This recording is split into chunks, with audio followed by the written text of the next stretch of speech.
राम राम भाइयों, मैं आपका भाई अनिल सोलंकी। मेरे यूट्यूब मंच लाउड जाट वॉइस में आप सबका स्वागत है। भाइयों, आज का मेरा सब्जेक्ट है राजस्थान के अंदर आज तक जाट मुख्यमंत्री क्यों नहीं बन पाया।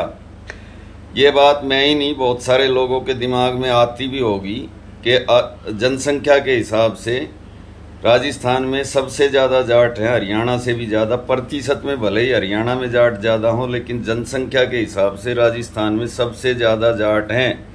लेकिन आज़ादी के 77-78 साल के बाद भी राजस्थान में कोई जाट सीएम क्यों नहीं बन पाया। आज की डेट में राजस्थान के अंदर 8 जाट सांसद और 33 जाट विधायक हैं और 14 जिले ऐसे हैं जिसमें जाट निर्णायक हैं। तकरीबन 100 विधानसभा की सीटों पे और 1 दर्जन लोकसभा की सीटों पे जाटों का वोट निर्णायक है। लेकिन ऐसा क्या है जो ना भारतीय जनता पार्टी और ना ही कांग्रेस पार्टी ने कभी किसी जाट को मुख्यमंत्री बनाया। तो ये सारी बातें आज के वीडियो में मैं आपको बताऊंगा, समझाऊंगा। वीडियो में अंत तक बने रहें तथा वीडियो को अपने ग्रुप में शेयर जरूर करें, लाइक करें, कमेंट करें और जो भाई अभी अभी मेरे चैनल से जुड़े हैं वो चैनल को सब्सक्राइब कर दें। सबसे पहले मैं आपको बताऊंगा कि भारतीय जनता पार्टी जाट को सीएम क्यों नहीं बनाती है किसी भी राज्य के अंदर। भारतीय जनता पार्टी की एक छुपी हुई रणनीति है, एक हिडन एजेंडा है कि जिस जाति की संख्या जिस राज्य में ज़्यादा हो, यानी जो जाति संख्या के हिसाब से जिस राज्य में ताकतवर हो, वहाँ पे उस जाति का मुख्यमंत्री नहीं बनाना है। क्योंकि उसके पीछे का कारण है, उनको ऐसा लगता है कि अगर उस जाति का सीएम हम बनाएंगे तो बाद में वो हमारी बाजू मरोड़ेगा, आर्म ट्विस्ट करेगा। अगर हम उसको हटने के लिए कहेंगे तो अपनी जाति की ताकत दिखाएगा, जबरदस्ती हटाएंगे तो अगले चुनाव में उसकी जाति का वोट हमसे छिटक के दूसरी जाति में चला जाएगा। फॉर एग्जाम्पल मैं आपको अभी समझा देता हूँ। उत्तर प्रदेश और बिहार में यादवों की जनसंख्या 15% के आसपास है। भारतीय जनता पार्टी ने यूपी और बिहार में यादव सीएम ना बना के मध्य प्रदेश के अंदर मोहन यादव को सीएम बनाया, क्योंकि मध्य प्रदेश के अंदर यादवों की जनसंख्या 4% है। ऐसे ही महाराष्ट्र के अंदर मराठा जाति की जनसंख्या 35% के आसपास है। लेकिन महाराष्ट्र में भारतीय जनता पार्टी ने देवेंद्र फडणवीस ब्राह्मण को सीएम बनाया, जबकि ब्राह्मणों की जनसंख्या महाराष्ट्र में 4% है। और मराठा सीएम बनाया भारतीय जनता पार्टी ने गोवा के अंदर प्रमोद सावंत, जहां पे 40 विधानसभा की छोटी सी विधानसभा है। ऐसे ही अभी आदिवासी मुख्यमंत्री की बात मैं आपको बताता हूं। आदिवासी जनसंख्या सबसे ज्यादा झारखंड के अंदर है। झारखंड में भाजपा जब सत्ता में आई तो उन्होंने एक गैर आदिवासी को मुख्यमंत्री बनाया, रघुवर दास। और आदिवासी मुख्यमंत्री उन्होंने उड़ीसा और छत्तीसगढ़ में बनाया, जहां पे आदिवासियों की जनसंख्या झारखंड जितनी नहीं है। ऐसे ही हरियाणा के अंदर जाट 30-32% जाटों की जनसंख्या है, लेकिन भारतीय जनता पार्टी ने वहां पे नॉन जाट को सीएम बनाया। अभी जब दिल्ली का विधानसभा चुनाव हुआ था तो भारतीय जनता पार्टी में ये गहन मंथन हुआ था कि दिल्ली के अंदर प्रवेश वर्मा को जाट सीएम बना दिया जाए, जिससे हरियाणा और पूरे देश के जाटों की नाराजगी कुछ दूर हो सके। लेकिन फिर भाजपा के हाईकमान ने ये निर्णय लिया, हाईकमान से मेरा मतलब मोदी जी और अमित शाह से है, कि अगर हम प्रवेश वर्मा को मुख्यमंत्री बनाएंगे तो हम पे ये आरोप लगेगा परिवारवाद और वंशवाद का, क्योंकि उनके पिता साहब सिंह वर्मा ऑलरेडी दिल्ली के भाजपा से सीएम रह चुके हैं और प्रवेश वर्मा दिल्ली का सीएम बनते बनते रह गए। तो ये तो हुई भारतीय जनता पार्टी की रणनीति। अब मैं आपको कांग्रेस की बात बताता हूँ। कांग्रेस पार्टी की ये रणनीति बिल्कुल भी नहीं थी जो भाजपा की रणनीति है।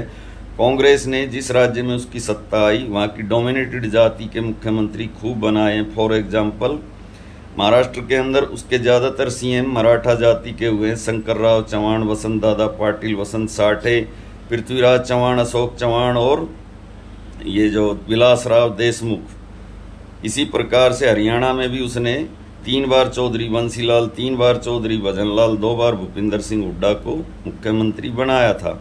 लेकिन राजस्थान में आकर ये रणनीति कैसे बदल जाती है। कांग्रेस की वहाँ ज़्यादातर सत्ता रही है, फिर भी किसी जाट को मुख्यमंत्री कांग्रेस ने भी क्यों नहीं बनाया, इस बात को मैं आपको समझाता हूँ। उसका कारण ये है कि कांग्रेस के अंदर जाटों के कई गुट बने हुए थे। एक मिर्दा गुट और एक मिर्दा गुट और एक मदेरणा गुट प्रमुख गुट थे, जो एक दूसरे को फूटी आंख नहीं सुहाते थे, मूछों की लड़ाई थी, चौधर की लड़ाई थी। जब भी जाट सीएम बनने की बारी आई तो एक गुट के विधायकों ने दूसरे गुट के मुख्यमंत्री उम्मीदवार को मुख्यमंत्री नहीं बनने दिया। मैं आपको इतिहास की कई बातें अभी बताता हूं। 1973 में रामनिवास मिर्धा कांग्रेस की पार्टी की तरफ से घोषित मुख्यमंत्री पद के उम्मीदवार थे, लेकिन वो पार्टी के अंदर जो अंदरूनी वोटिंग होती है उसमें एक वोट से हार गए। उसका जाट विधायकों ने ही विरोध किया, यानी मदेरणा गुट के विधायकों ने उनको मुख्यमंत्री नहीं बनने दिया। 1977 के अंदर हमारे देश में इमरजेंसी हटी, चुनाव हुए। जनता पार्टी की तरफ से कुंभाराम आर्य मुख्यमंत्री पद का चेहरा थे, उनको चौधरी चरण सिंह का आशीर्वाद प्राप्त था, लेकिन उन्होंने एक ऐतिहासिक गलती करी। चुनाव से ठीक पहले वो जनता पार्टी छोड़कर कांग्रेस में चले गए। 17 महीने जेल काट के आए थे, मुख्यमंत्री उनको ही बनना था, लेकिन कांग्रेस में चले गए और कांग्रेस चुनाव हार गई और मुख्यमंत्री का पद भैरव सिंह शेखावत जी को मिल गया। 1980 के विधानसभा चुनाव में राम नारायण चौधरी कांग्रेस की तरफ से मुख्यमंत्री पद का चेहरा थे, लेकिन अपनी सीट ही हार गए, विधानसभा ही हार गए। इसी प्रकार 1998 में परशुराम मदेरणा सीएम की रेस में सबसे आगे थे, लेकिन कांग्रेस पार्टी के अंदर अंदरूनी राजनीति ने, यानी मिर्धा गुट के विधायकों ने उनका समर्थन नहीं किया और अशोक गहलोत की लॉटरी लग गई। 2008 में कद्दावर जाट नेता सीसराम ओला ने अपनी दावेदारी पेश की थी, लेकिन मिर्धा और मदेरणा गुट के विधायकों ने उनको मुख्यमंत्री नहीं बनने दिया। राजस्थान के अंदर हनुमानगढ़, गंगानगर, बीकानेर, चूरू, झुंझुनू, सीकर, नागौर, जयपुर, चित्तौड़गढ़, अजमेर, बाड़मेर, टोंक, जोधपुर, भरतपुर जिलों में जाट प्रभावी हैं तथा जाटों कांग्रेस के अंदर जाट प्रदेश अध्यक्ष रहे हैं चौधरी हरलाल सिंह, परशुराम मदेरणा, राम नारायण चौधरी, डॉक्टर चंद्रभान, नाथूराम मिर्धा, नारायण सिंह और गोविंद सिंह डोटासरा, और भाजपा के प्रदेश अध्यक्ष रहे हैं सतीश पूनिया। तो इतने सारे प्रदेश अध्यक्ष रहने के बाद भी कोई मुख्यमंत्री नहीं बन पाया। उसके पीछे है मूंछों की लड़ाई, चौधर की लड़ाई और कुछ किस्मत का साथ ना देना। तो ये तो हुई इतिहास की बात। राजस्थान के अंदर मैं आपको बताऊं, जिनकी जनसंख्या 3-4% है, उन जातियों के भी मुख्यमंत्री बन चुके हैं। ब्राह्मणों की जनसंख्या 4-5% है, 5 ब्राह्मण वहाँ पे 8 बार मुख्यमंत्री बन चुके हैं। जयनारायण व्यास, हरिदेव जोशी, हीरालाल शास्त्री, टीकाराम पालीवाल। राजपूतों की जनसंख्या 10% से कम है, लेकिन भैरव सिंह शेखावत 3 बार सीएम रहे। कायस्थ वहाँ पे 2% है। शिवचरण माथुर भी वहाँ 2 बार सीएम रहे। बनिया भी वहाँ 4% है। मोहनलाल सुखाड़िया 3 बार और हीरालाल देवपुरा 1 बार। माली भी वहाँ 4% है। अशोक गहलोत 3 बार सीएम रहे। 1 बार दलित भी सीएम रहे जगन्नाथ पहाड़िया, और 1 बार बरकतुल्ला खान भी सीएम रहे, यानी अल्पसंख्यक। मराठा वहाँ बिल्कुल भी नहीं है, लेकिन वसुंधरा राजे अपने को जाट बहू बताकर 2 बार मुख्यमंत्री बनी, और 1 बार तो एक साउथ इंडियन भी वहाँ मुख्यमंत्री रह चुके हैं, वेंकटाचार उनका नाम था, लेकिन जाट सीएम वहाँ पे कभी भी नहीं बन पाया। अब मैं आपको बताता हूँ कि राजस्थान में जाट सीएम कैसे बन सकता है और पहला जाट सीएम वहाँ पे कौन हो सकता है।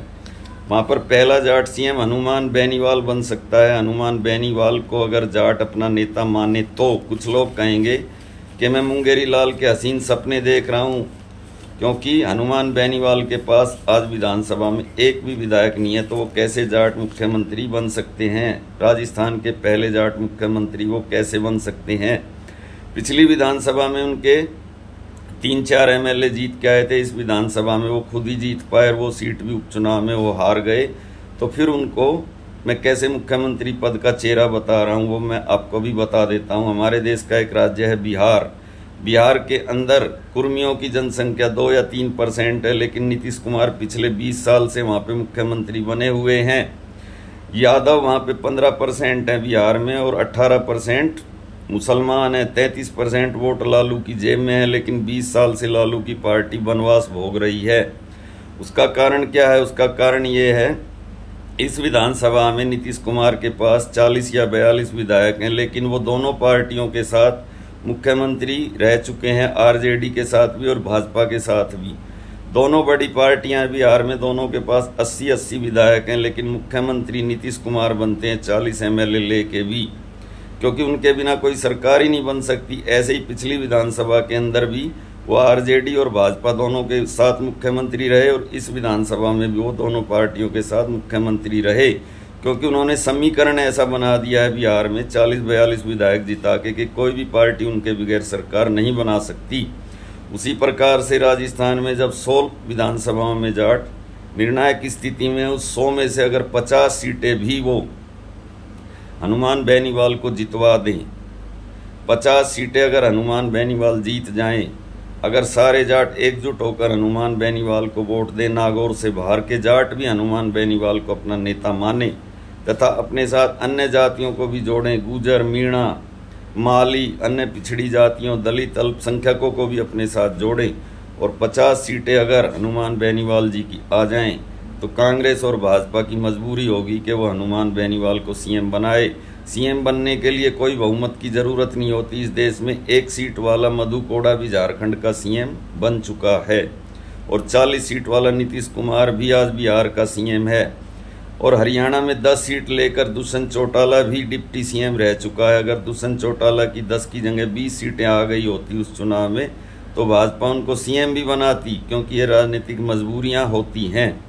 अब आखिरी में मैं आपको एक बात बताता हूँ। कुछ लोग मेरा मजाक उड़ाते हैं, आज भी मेरा मजाक उड़ाएंगे, आज के वीडियो में भी वो ऐसा कमेंट करेंगे कि मैं मुंगेरी लाल के हसीन सपने देख रहा हूँ, राजस्थान को तो मैं भूल जाऊँ, हरियाणा में ही कभी जाट सीएम बना के दिखा दें। तो उन लोगों को मैं एक बात बताता हूँ, पिछली विधानसभा चुनाव जो 2019 में हुए थे हरियाणा के अंदर, भाजपा के 40 एमएलए आए थे और 8 निर्दलीय थे, उसका समर्थन उसको बिना मांगे मिल गया था, यानी उसके पास 48 एमएलए थे और उस 8 विधायकों में से 4 जाट थे, जिनके नाम थे सोमवीर सांगवान, बलराज कुंडू, राकेश दौलताबाद और चौधरी रंजीत सिंह। उसके बावजूद भाजपा ने जाकर दुष्यंत चौटाला से न केवल समर्थन मांगा, उनको डिप्टी सीएम बनाया, उनको 17-18 मंत्रालय भी दिए। ऐसा क्यों हुआ? क्योंकि भाजपा को ऐसा लगता था कि निर्दलियों के सहारे स्थिर सरकार नहीं चलेगी, अगर दुष्यंत हमारे साथ आ जाएं तो हमारी सरकार 5 साल आराम से चलेगी, स्मूथली चलेगी। और पिछली विधानसभा का जो समीकरण था उसके अंदर एक जाट सीएम बन सकता था अगर चौधर और मूंछों की लड़ाई ना होती। 31 सीटें कांग्रेस के पास थी, 10 दुष्यंत के पास 41, 4 जाट विधायक थे 45 और एक चौधरी अभय सिंह चौटाला 46। लेकिन ना अभय को दुष्यंत सुहाते, ना दुष्यंत को हुड्डा सुहाते, ना हुड्डा को अभय और दुष्यंत सुहाते और ना चारों निर्दलियों को कोई सा सुहाता।